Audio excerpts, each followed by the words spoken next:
You know, Lee, I became aware that we have fans across the country. In fact, you'd even say the world. Got fans of the world. We have fans of Firearms Friday. Right, you are, David. Let me see your war face. The Marine. I got a friend of mine from high school who is a fan. He's now living in Phoenix, Arizona. Chad Malik. Shout out, Chad.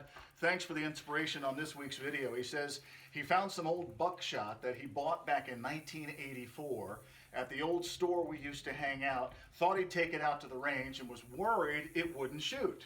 What happened?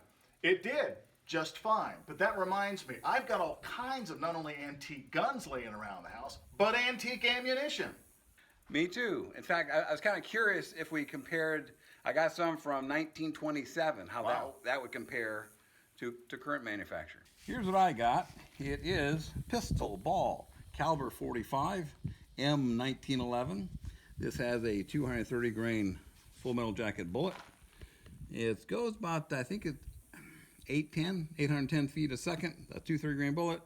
This is made in 1927. I have one in here that is 1916. How do I know? Because it says so on the back of the case. Wow. All right, we don't want to shoot the 1916. No, it's only one of those I got. Yeah. Because it's different. This is 9mm. Came in 20 round boxes for the Germans, so they couldn't count past 20. This is what my dad took off a German officer in World War II. Nicht steh, nicht steh. So Don't shoot, don't shoot.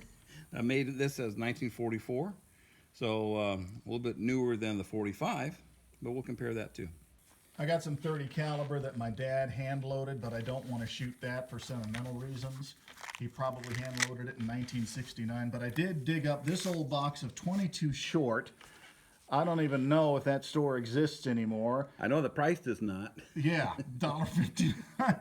And they're hollow points.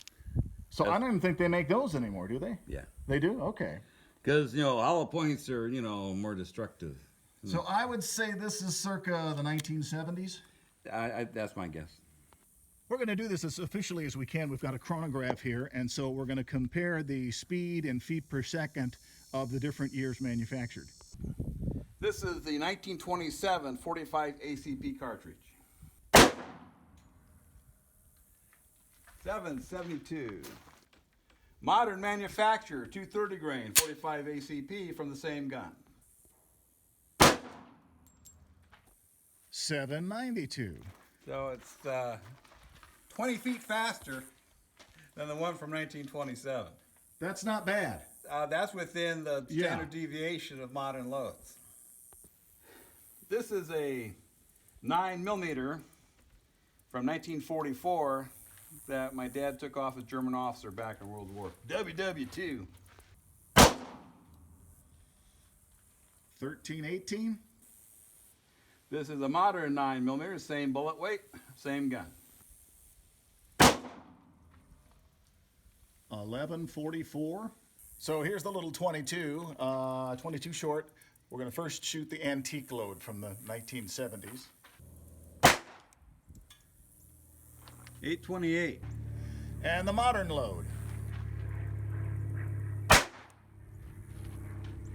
730. 779. 779. Interesting in that many of the antique loads were a little more powerful than the modern loads. That's because those ammo companies are skimping on the powder, is what I say. Or those Germans really liked their They like the power. loads. Isn't that fast enough? No. Stein.